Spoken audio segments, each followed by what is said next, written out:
அதிகரிக்கும் முதியோர் கொலைகள், வேடிக்கை பார்க்கும் விடியா அரசு. தொடரும் முதியோர் கொலைகள், விடியா அரசின் முடியா வேதனை. அக்டோபர் 10ஆம் தேதி உலக மூத்த குடிமக்கள் தினமா உலகம் முழுக்க கொண்டாடப்படுது. கடந்த மாதம் தமிழகமும் கூட அது வெகு சிறப்பா கொண்டாடி இருக்கும். இப்படி மூத்த குடிமக்களை, முதியோர்களை தமிழகமே கொண்டாடிட்டு இருக்க இந்த நேரத்துல தான் தமிழகத்துல முதியோர் கொலைகள் சரமாரியா அதிகரிச்சுட்டு வருது. தமிழகத்துல முதியோர் கொலைகள் அதிகரிப்பா? அப்படியா? யார் சொன்னது அப்படின்னு நீங்க கேட்பீங்க. தேசிய குற்ற ஆவண காப்பக அறிக்கை சொல்லுது. 2021 வருஷம் 202 முதியோர்கள் தமிழகத்துல கொலை செய்யப்பட்டிருக்காங்க.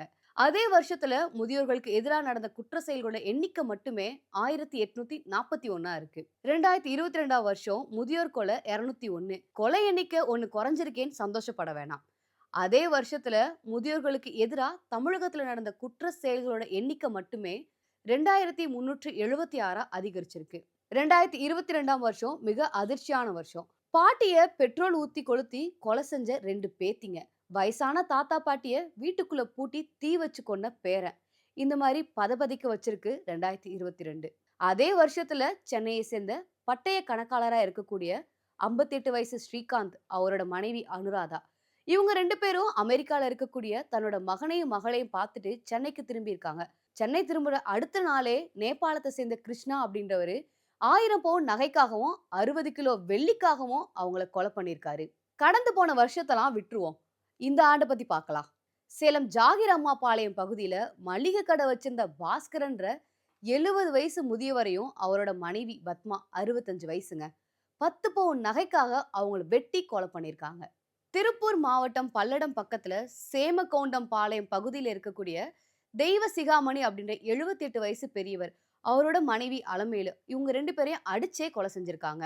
அக்கம் பக்கத்துல 250க்கும் மேற்பட்ட சிசிடிவி கேமரா இருந்தும் 5 மாதமா அறக்க பறக்க ஓடினதுக்கு அப்புறமுமே இந்த கொலையை பத்தின எந்த ஒரு துப்புமும் கிடைக்கல.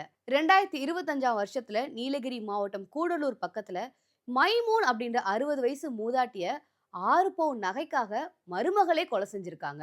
ஈரோடு மாவட்டம் சிவகிரி விளக்கேத்தி மேக்கரையான் தோட்ட பகுதியில தனியா இருந்த ஒரு முதிய தம்பதிய கொல்லப்பட்டதும் இந்த வருஷத்துல தான். 14 பவுன் நகை, 1 லட்சம் ரூபாய் பணத்துக்காக விஜயநகரத்தை சேர்ந்த ராமசாமி பாக்கியலட்சுமி அப்படின்ற முதிர்ந்த தம்பதிய கொல்லப்பட்டதும் இந்த வருஷத்துல தான். என்ன நடக்குது இந்த தமிழகத்துல?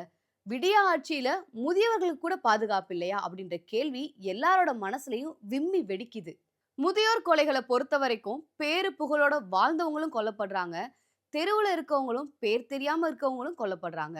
இதன் மூலமா என்ன தெரிய வருது? சட்டம் ஒழுங்கு திமுக ஆட்சியில மீண்டும் மீண்டும் சந்தி சிரிக்குது அப்படின்றதா தெரிய வருது. தமிழகத்துல தாறுமாறா அதிகரிச்சுட்டு வர முதியோர் கொலைகளை எதிர்க்கட்சி தலைவர் எடப்பாடியார் கண்டிச்சிருக்காரு. தமிழகத்துல தொடர்ச்சியா அரங்கேறும் முதியோர் படுகொலைகளை கட்டுப்படுத்த ஸ்டாலின் மாடல் அரசு தவறுவிட்ட நிலையில நாமக்கல் மாவட்டம் சித்தப்பூண்டி கிராமத்துல தோப்பு வீட்டுல வசிச்சிட்டு இருந்த சாமியாத்தாள் அப்படின்ற மூதாட்டிய கொலை செஞ்சிருக்கிறது அதிர்ச்சியுற்றதா எடப்பாடியார் தெரிவிச்சிருக்காரு. பல்லடம் மூவர் கொலை, சிவகிரி இரட்டை கொலைகளுக்கு பிறகுமே இந்த ஸ்டாலின் மாடல் அரசு திருந்தல. இந்த வழக்குகள்ல கைது செய்யப்பட்ட குற்றவாளிகள் தான் இந்த குற்றங்களை செஞ்சாங்களா அப்படின்றது சந்தேகமா இருக்கு. தமிழக மக்கள் ஒரு நாளை பாதுகாப்பா கடக்கிறத கூட ஸ்டாலின் மாடல் அரசு அக்னி பரீட்சையா மாத்தி வச்சிருக்குன்னு எடப்பாடியார் கண்டனம் தெரிவிச்சிருக்காரு.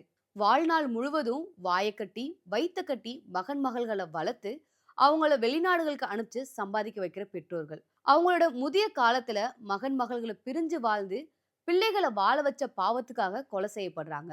வீட்டுல நாய் வளர்த்தும் சிசிடிவி கேமராக்கள் இருந்தும் கூட முதியோர் கொலைகளை அவற்றால முழுமையா தடுத்து நிறுத்த முடியல. தமிழக அரசோ ஈரோடு போல சில குறிப்பிட்ட மாவட்டங்கள்ல சில குறிப்பிட்ட இடங்கள்ல ரோந்து நடவடிக்கையில இருக்கதா சொல்றாங்க. முதியோர் வசிக்கிற வீட்டுக்கு பக்கத்துல இருக்கவங்கள்ட்ட 43 வகையான கேள்விகளை கேட்கிறாங்களாம். உங்க வீட்டுல நாய் இருக்கா? சிசிடிவி கேமரா இருக்கா? அக்கம் பக்கத்துல வெளி மாநிலத்தவர் யாரும் வசிக்கிறாங்களா? அப்படின்றதான் அந்த 43 கேள்வியோட அடக்கமாவே இருக்கு. ஆனா இதெல்லாம் முதியோர் கொலைகளை முடிவுக்கு கொண்டு வரதா தெரியல. தொடர்ந்து தொய்வில்லாம தொடர்கதையா மூத்த குடிமக்கள் கொலை செய்யப்பட்டுட்டு தான் இருக்காங்க. இந்த கொலை சம்பவங்கள்ல உண்மை குற்றவாளியை பிடிக்க முடியாம போலியான நபர்களை குற்றவாளியா காவல்துறை காட்டுது. முதியோர் கொலைகள் தொடர்றதுக்கு இது ஒரு முக்கிய காரணமா இருக்கு. சரி, இதுக்கு என்னதான் முடிவு? முதியோருக்கான நலத்திட்டங்களை செயல்படுத்தி அவங்கள பாதுகாப்புக்காக சிறப்பு திட்டங்களை முழுவீச்சுல செயல்படுத்தினா மட்டும்தான் முதியோர் கொலைகள் முடிவுக்கு வரும். ஆனா இந்த விடியா திமுக அரசு இதையெல்லாம் செய்யுமா அப்படின்றதுதான் மில்லியன் டாலர் கேள்வியாவே இருக்கு.